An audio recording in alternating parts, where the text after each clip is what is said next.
La discrimination. C'est bien entendu une problématique qui n'est pas si facile que cela à traiter. Il a fallu élaborer un sujet là-dessus et nous nous sommes dirigés vers une forme d'art qui est la performance. Une discrimination, c'est quand on traite une personne différemment de soi-même. La définition de discrimination, c'est quand on juge une personne différente par rapport à son origine, à sa façon de penser, sa religion, etc. Ça peut être son sexe, etc. C'est traiter quelqu'un différemment, le favoriser par rapport à quelqu'un d'autre juste parce qu'il est différent de l'autre personne.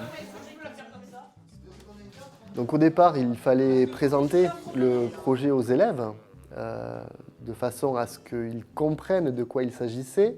La performance, c'est quelque chose qu'ils ne connaissaient pas. Dans certains cas, ils avaient pu quelquefois en voir, mais ils ne savaient pas vraiment ce en quoi consistait l'acte de performer. Rapidement, les élèves ont été intéressés. Ils ont été très ouverts, ils ont compris l'importance aussi de témoigner, de s'inscrire dans ce témoignage-là qui est la performance sur la discrimination. Et nous avons suivi une série de 6 séances que nous avons regroupées dans une grande séquence. Nous avons réalisé des groupes de 5 voire 6 élèves qui ont réalisé un ensemble de 3 performances. 3 performances qui avaient des axes différents, dont une qui parlait de la discrimination homme-femme dans le sport. C'est un sujet qui leur tient à cœur, à ces jeunes-là. C'est fréquent ce genre de discrimination. En fait, c'est une scène un peu plus sportive, c'est-à-dire que c'est pour montrer que les filles elles sont capables d'être meilleures qu'un garçon et que c'est pas forcément la taille ou l'âge ou le sexe qui compte pour entrer dans n'importe quel sport. Une performance qui concernait la discrimination dans les lieux publics, que nous avons appelée la porte de l'égalité. Les rideaux sont tendus. Et 2 personnes vont tenir une barre pour fermer le rideau ou ouvrir. Et des personnes du collège vont venir pour soit passer, qui seront entre guillemets bien vues, et les autres qui seront refusées parce qu'elles sont mal vues. Et on fermera ou on ouvrira pour ceux qui sont mal vus ou mal vus.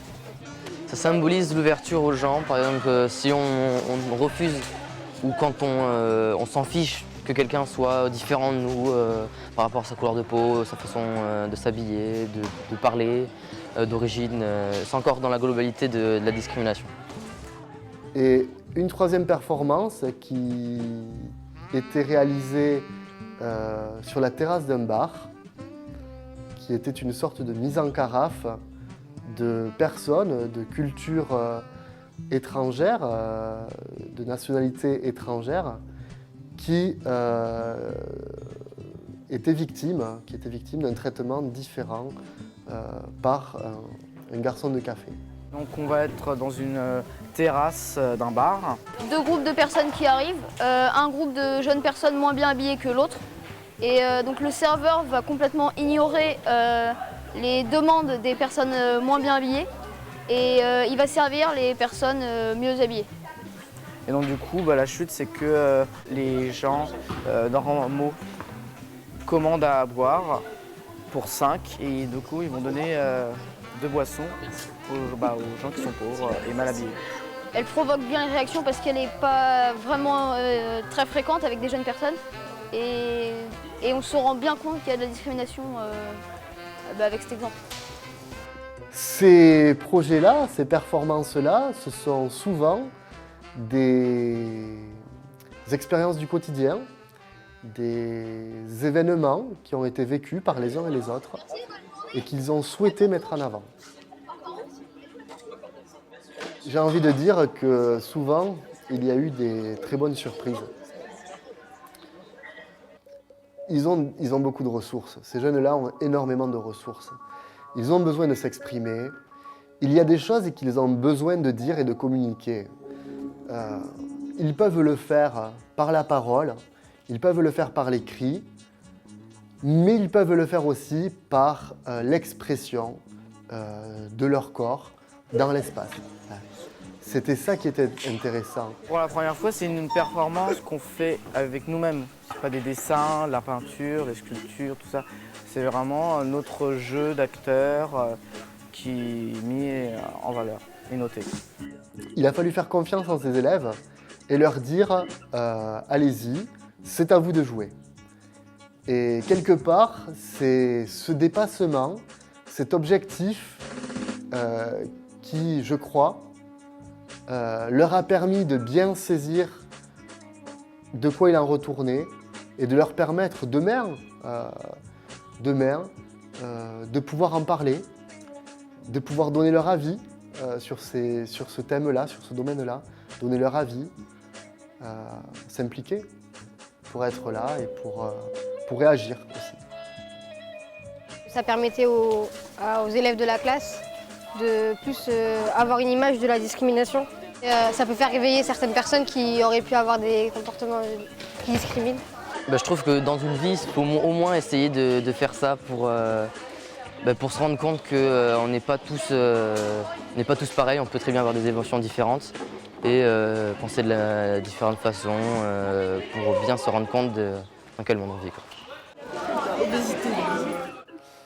L'idée, c'était que ces élèves-là, qui sont les grands de l'établissement, qui sont les troisièmes, puissent montrer l'exemple aux plus petits, au sixième, au cinquième, au quatrième,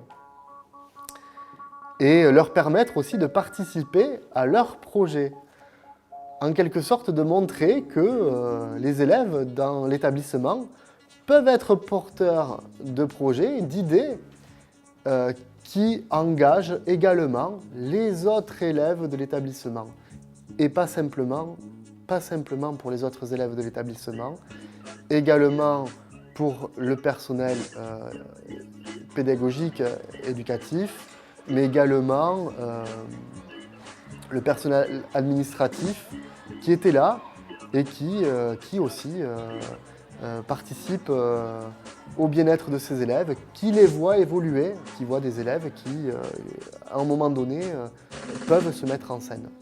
Et c'est important aussi, me semble-t-il, que l'ensemble de l'équipe éducative, administrative, ce groupe de personnes, ce groupe humain, participe également à ce qui a été mis en place par les élèves.